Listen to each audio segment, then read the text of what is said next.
Halo teman Axel, kembali lagi dengan aku Afrizal. Kali ini masih di dalam pembahasan kuis Axel TPB. Sekarang terkait dengan kuis fisika. Di mana topik yang kita angkat pada video kali ini adalah kapasitor. Di soal Axel kuis dijelaskan bahwa suatu kapasitor dengan nilai kapasitansi C1 sebesar 100 mikrofarad dihubungkan dengan sumber tegangan 12 volt. Setelah keadaan tunak tercapai, kapasitor ini dilepaskan dari sumber tegangan, lalu kemudian dihubungkan secara paralel dengan kapasitor C2 yang tidak bermuatan. Dan kebetulan C2 di sini dikatakan memiliki dimensi yang sama persis dengan C1, mengandung dielektrik sebesar epsilon R. Nah, kita diminta untuk menghitung muatan dan energi yang tersimpan pada kapasitor di keadaan akhir. Oke, pertama-tama setelah kapasitor C1 dihubungkan dengan sumber tegangan 12 volt, maka nilai dari muatan yang ada di dalam C1 pada keadaan tunak dituliskan sebagai C1 dikalikan potensial V0. Nah, potensial yang sumber tegangan tadi berarti itu sama dengan 100 kali 10 pangkat minus 6 dikalikan potensialnya tadi 12 atau berarti sekitar 1,2 milikulom, 1,2 kali 10 pangkat 3 kulom. Ini banyaknya muatan Q1.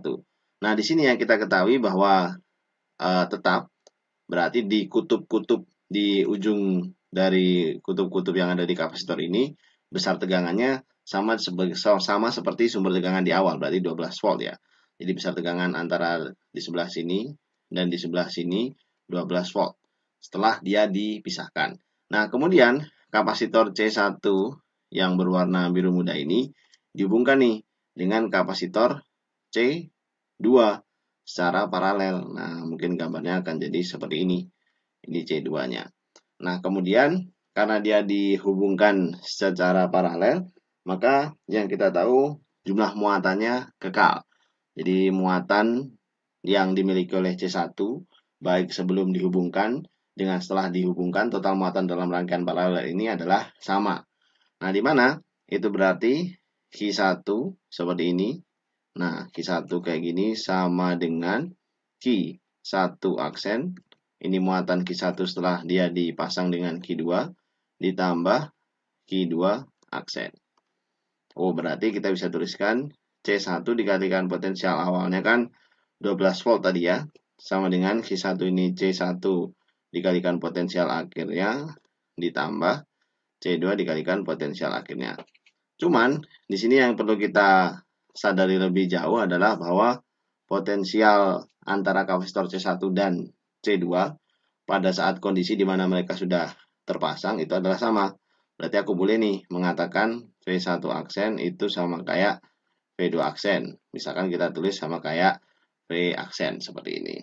Oh, berarti C1 V0 sama dengan C1 plus C2 dikurung seperti ini. Kemudian V aksen. Nah, berarti V aksen bisa dituliskan sebagai C1 per C1 plus C2 dikalikan V0. Kita tahu bahwa C2 memiliki dimensi yang sama persis dengan C1. Hanya saja dia diisi dengan sebuah dielektrikum. Sehingga kita bisa ubah penulisannya sebagai berikut.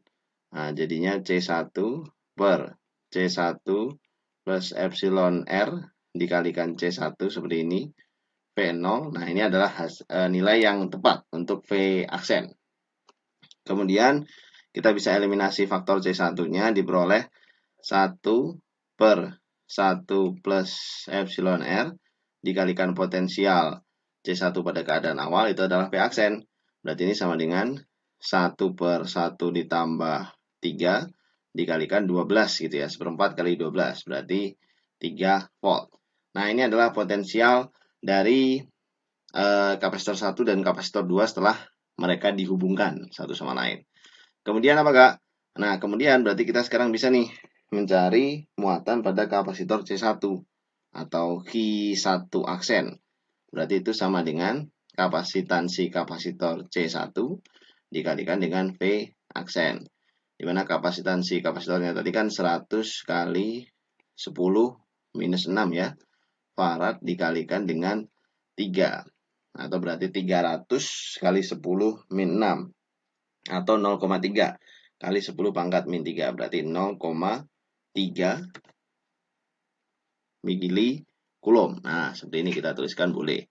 Kemudian, yang berikutnya berarti kita juga bisa menghitung muatan Q2 nih. Nah, berarti itu sama dengan C2 V aksen. Nah, berarti ini sama dengan berapa nih? Epsilon R ya. Epsilon R C1 V aksen. Atau berarti sama dengan 3 dikalikan Q1 aksen. Karena C1 V aksen kan Q1 aksen. Nah, berarti 3 dikalikan 0,3. Maka hasilnya adalah 0,9 milikulom. Ini banyaknya muatan di kedua kapasitor setelah kapasitor-kapasitor tersebut dirangkai. Terus, kemudian tidak lupa kita juga mencari energinya. Bagaimana mencari energi di kapasitor C1 pada saat kondisi ini? Tentu itu sangat mudah ya. Jadi E1 sama dengan setengah dikalikan C1 dikalikan V aksen kuadrat atau sama dengan setengah dikalikan C1 tadi adalah 100 kali 10 min 6.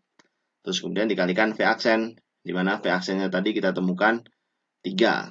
Nah, seperti ini. Sehingga nanti hasilnya adalah 3/2 di. Nah, ini 3-nya kita kuadratkan ya, berarti 9/2. Nah, 9/2 kali 100 kali 10 min 6. Atau berarti sama dengan 4,5 kali 10 pangkat minus 4 Joule. Nah, ini energi yang tersimpan di kapasitor 1 sekarang. Kemudian, energi yang tersimpan di kapasitor 2 juga sama. Setengah C2 dikalikan V aksen kuadrat. Jangan lupa setengah. C2-nya tadi nilainya adalah sebesar 3 dikalikan C1. 3 dikalikan 100 kali 10 min 6. Dikalikan dengan potensial aksen kuadrat. Berarti sama kayak tadi.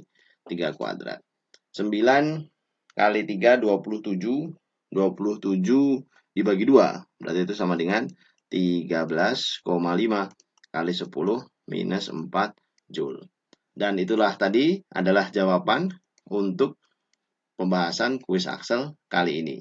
Nah, jadi ada muatannya, ada 2, terus kemudian ada energinya juga ada 2. Nah, sekian pembahasan kuis Axel kali ini. Aku Afrizal pamit.